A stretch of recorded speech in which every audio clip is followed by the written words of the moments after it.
네, 안녕하세요. 하이투자증권에서 자동차 담당하고 있는 조희승입니다.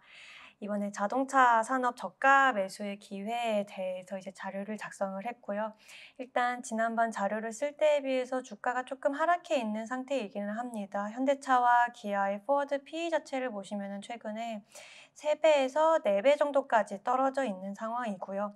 결국 주가는 계속 하락을 했지만 컨센서스 자체는 여전히 높은 수준으로 유지가 되고 있기 때문입니다. 그래서 현대차도 올해 연간 11조 원 수준으로 유지가 되고 있고요. 기아도 8조 원 수준으로 순이익 컨센서스가 유지가 되고 있습니다.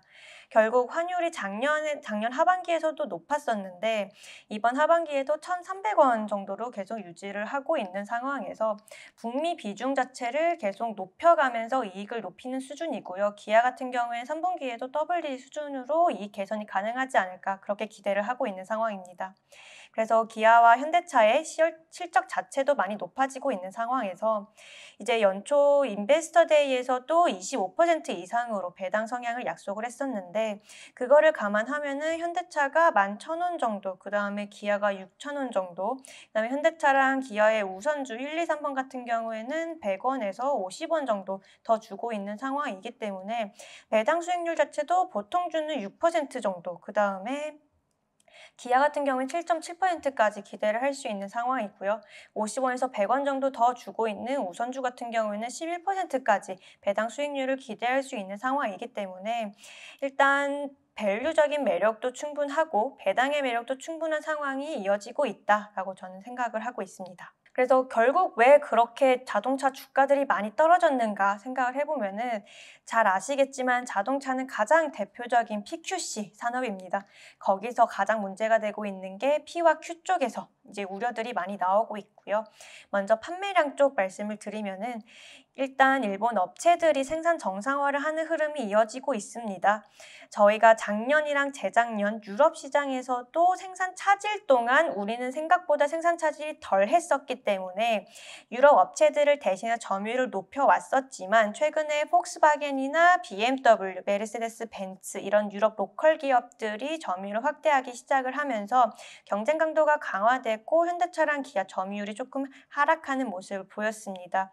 결국 미국 시장에서도 토요타와 혼다가 이제 점유율을 계속 높이고 있는 그런 상황에서 우리가 계속 중요해지고 있는 이 미국 시장에서 유럽에서의 점유율 쇼크를 또 반복하지 않을까 그런 것에 대한 우려들이 계속 짙어지고 있는 상황이다 그렇게 보고 있습니다.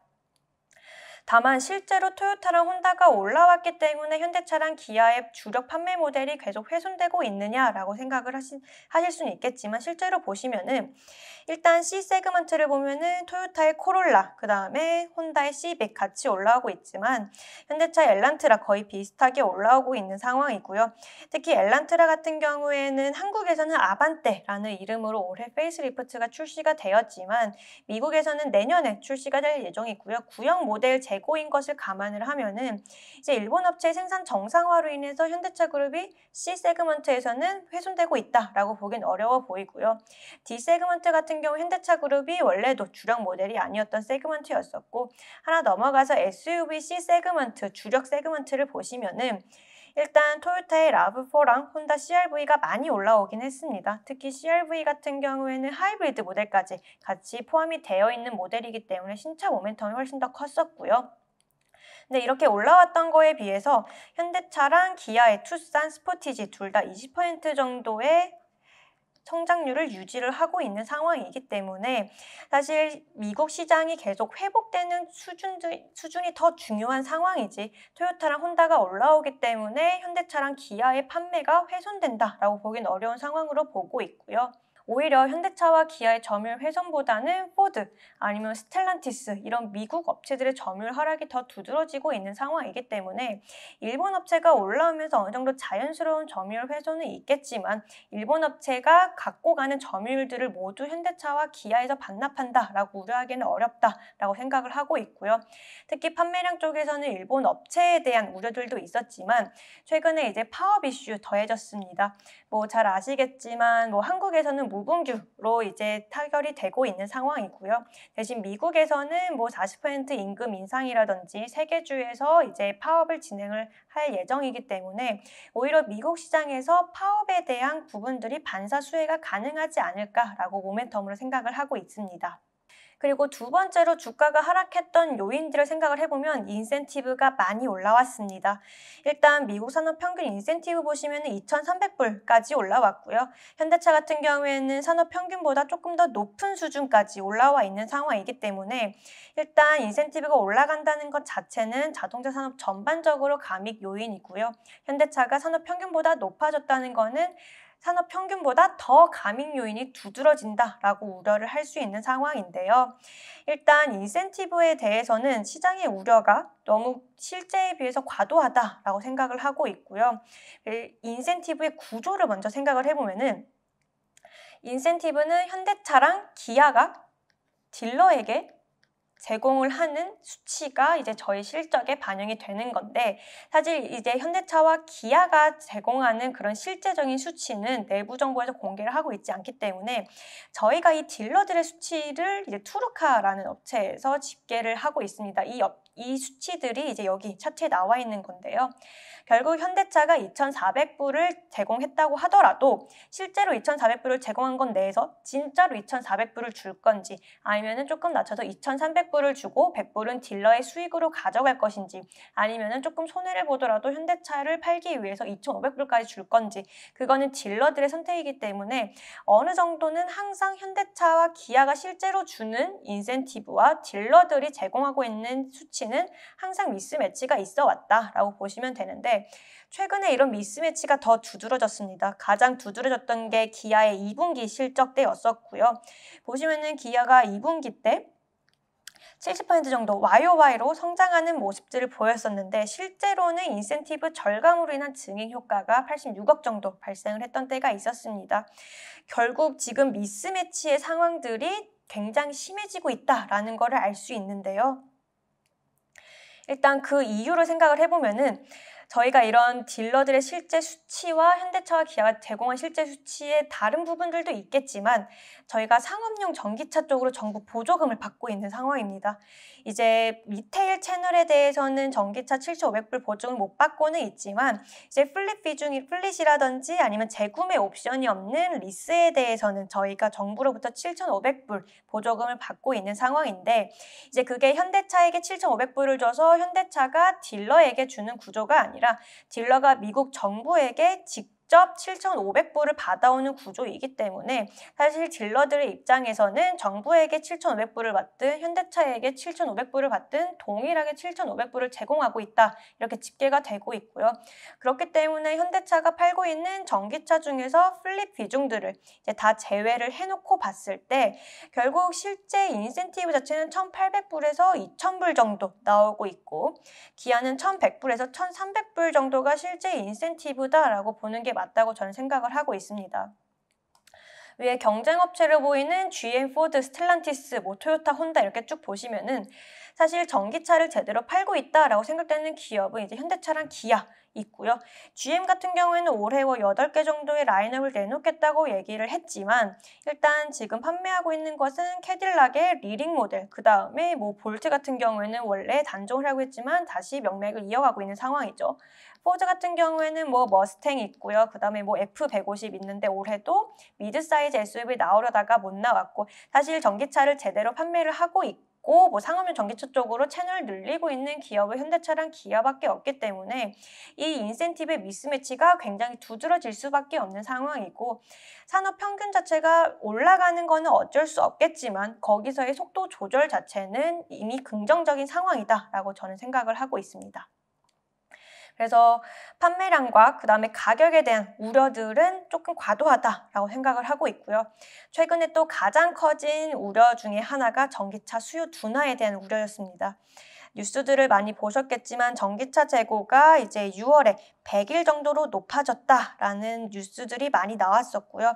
미국 전체 자동차 재고 같은 경우에는 여전히 한 달 정도를 유지를 하고 있는 상황이기 때문에 이게 3배 정도 차이가 난다는 거는 당연히 전기차에 대한 수요가 낮아진 것이 아니냐라는 그런 우려들이 있는데 일단 첫 번째로는 원래 나오려던 신차들이 출시가 되지 않았던 부분들이 크게 작용했을 거다라고 생각을 하고 있고요. 그다음에 두 번째로는 어쩔 수 없는 산업의 초창기이기 때문에 이 정도의 미스매치는 어쩔 수가 없다라고 생각을 하고 있습니다. 일단 내연기관차를 생각을 해보면은 이미 생산이라든지 판매가 충분히 성숙한 시장이기 때문에 뭐 재고일수가 높아지면 브랜드 수요가 낮아졌다. 그리고 재고일수가 낮아지면 브랜드 수요가 높아졌다. 이렇게 생각을 할 수 있지만 실제로 재고일수의 산식을 보시면은 일일 평균 판매량이 분모에 들어가고요. 그 다음에 분자에는 이제 재고들이 들어가게 되는데 이 재고가 결국 생산이 되었지만 판매가 되지 않은 차들의 누적이 되고 있기 때문에 결국 생산에 대한 부분들도 우리가 감안해야 되는 게 재고다라고 보시면 되고요.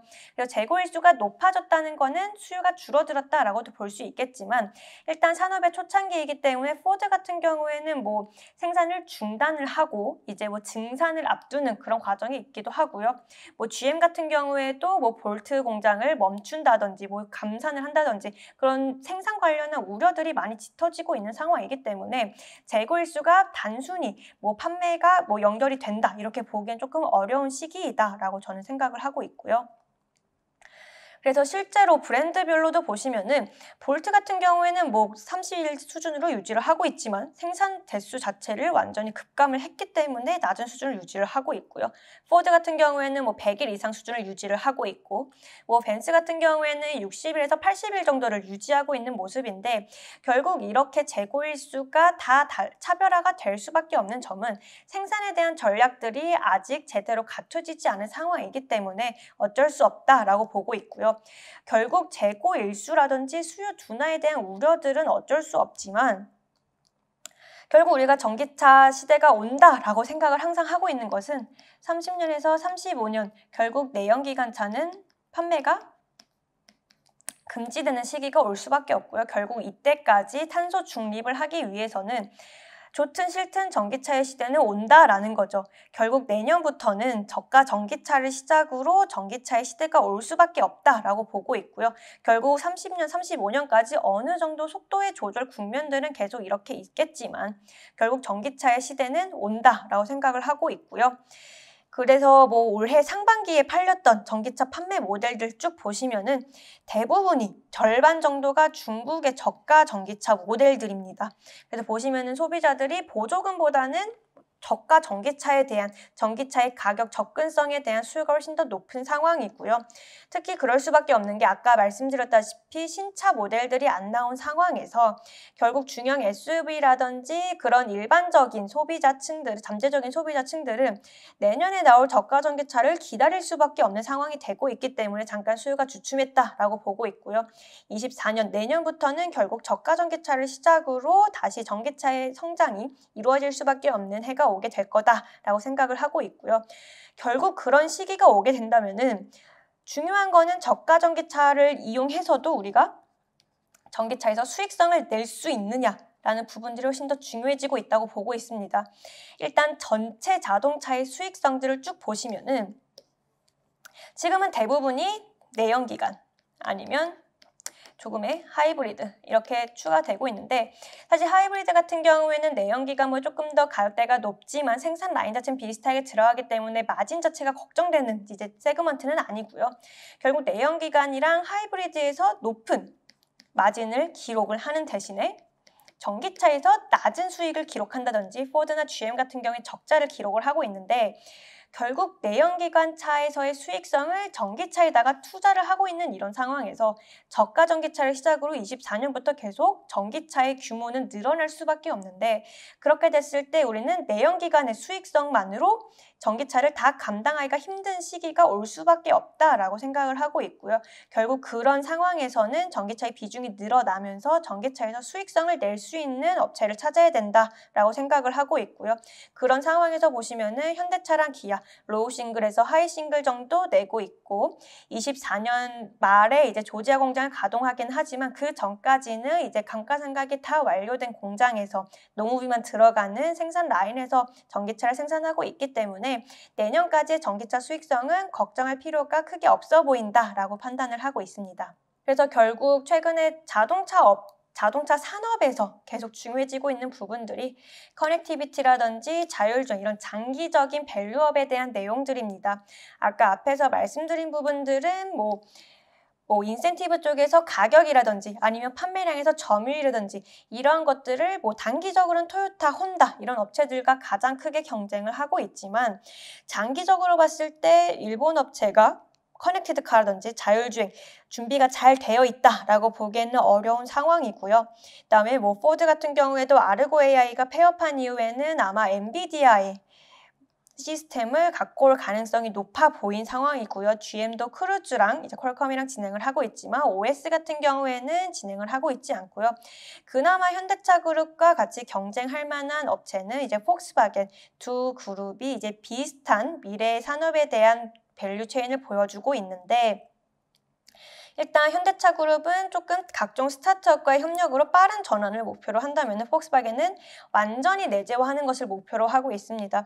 그래서 ID 시리즈가 맨 처음에 시장이 공개됐을 때는 한 2018년에서 2019년쯤이었었는데 계속 출시가 미뤄졌었던 그 이유 중에 하나가 이 SDB에 대한 부분이었습니다. 결국 이 SDB에 대해서 완전히 내재화를 하기 위해서 계속 시기가 미뤄졌던 부분들이 있었고요. 아직까지도 차량 소프트웨어 쪽에 노이즈가 있다는 것을 감안을 했을 때 일단 두 그룹의 경쟁이 두드러지겠지만 현대차 그룹의 빠른 전환에 대해서는 우리가 긍정적으로 생각해 줄 필요가 있다라고 생각을 하고 있고요. 그래서 현대차 그룹의 그런 미래 밸류 체인을 보시면은 일단 전기차로의 전환에서도 저희가 카누, 리막 이런 스타트업과 협력을 해서 2020년 EGMP를 빠르게 내놓았었던 때가 있었고요. SDB 같은 경우에도 이제 올해부터 전기차 신차에 적용이 되기 시작을 했는데 이제 소나투스라는 미국 통신 모듈 스타트업과 함께 42- 선행 기술 개발을 하고 있고요. 현대오토에버, 현대모비스 같이 SDB에 들어가고 있고요. 자율주행으로 넘어갔을 때 우리가 라스베가스에서 모셔널이라고 이제 앱티브와 함께 지은 JV랑도 진행을 하고 있지만 최근에 추가된 게 텐스토렌트라는 스타트업이 추가가 됐습니다. 이 텐스토렌트에 대해서 조금 설명을 드리면은 테슬라에 있는 짐 켈러라는 엔지니어 분이 이제 같이 이사회에 참여하고 있는 기업이고요.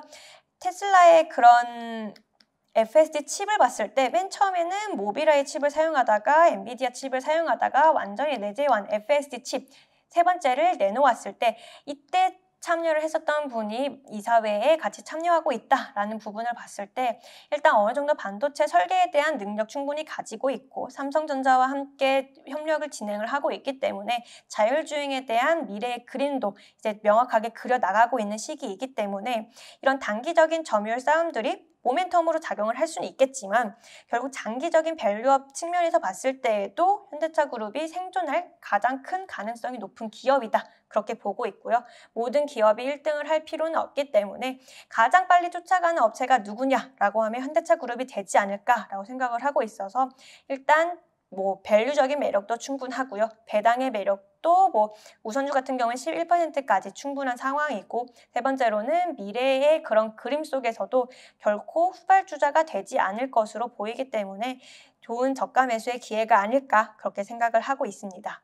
그래서 종목 쪽 보시면은 완성차 쪽에서는 기아 선호하고 있고요. 부품에서는 현대오토에버에서 현대모비스로 최선 우주 변경을 했습니다. 일단 모비스의 가장 큰 주가 상승을 막고 있었던 요인들을 생각을 해보면 전동화 부문이었습니다. 전동화 부문이 계속 적자를 기록하고 있다는 부분이 현대차 그룹의 전기차 전략과 엮여지면서 적자 폭이 커질 수 있다라는 우려들이 계속 있어 왔는데 최근에 긍정적으로 변했던 부분들이 첫 번째로 보시면은 핵심 부품들을 수주를 사기 시작을 했습니다.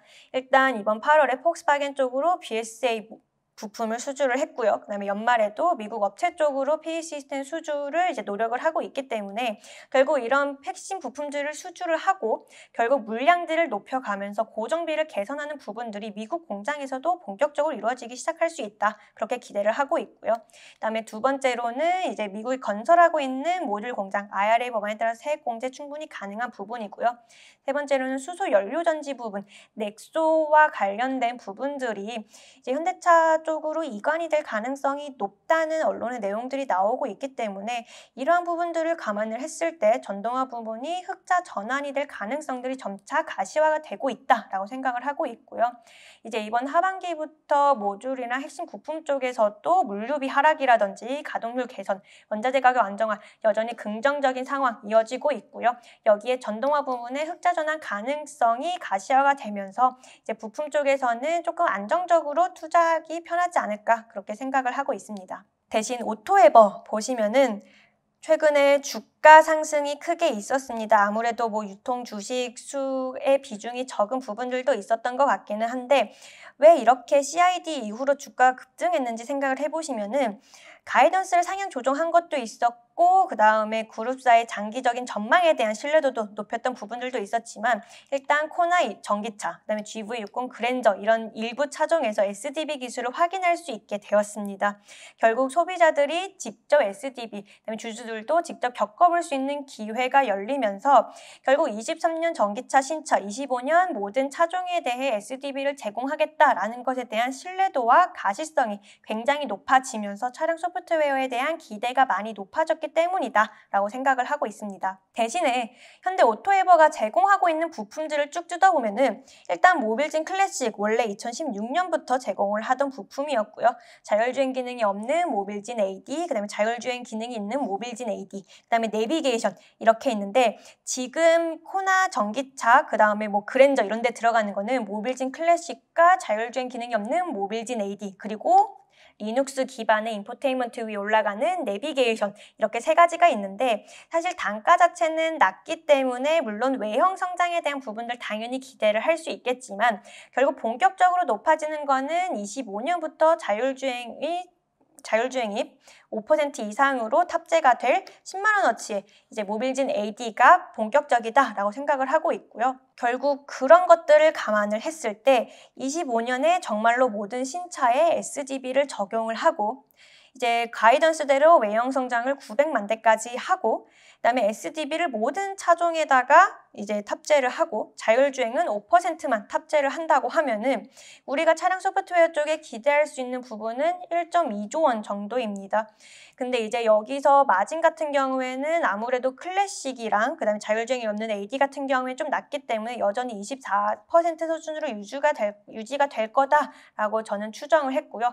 그렇게 생각했을 때 우리가 차량 소프트웨어에서 기대하는 매출 총이익은 2,500억 원 정도가 25년에 가능하다 이렇게 생각을 하고 있습니다. 그런 상황에서 이제 25년 영업이익 3,000억이 좀 안 되는 수준으로 기대를 하고 있는데 이 25년의 이익을 가져와서 우리가 순이익을 기대해 보더라도 사실 지금의 주가가 당시 주가가 이제 30배가 넘어가는 수준이었기 때문에 조금 단기적인 과열 증세가 있었다라고 생각은 하고 있지만 우리가 현대 오토에버랑 오트론, 그다음에 MN소프트 3사가 합병할 때 우리가 기대했었던 멀티플이 30배 정도였었고요. 그런 거를 감안을 했을 때 22만 원까지는 목표 주가를 세울 수 있겠지만 그 이상으로는 조금 부담이 되는 구간이다라고 생각을 하고 있어서 일단 부품 쪽에서는 현대모비스 선호를 하고 있고 완성차 쪽에서는 기아 선호하고 있는 상황입니다.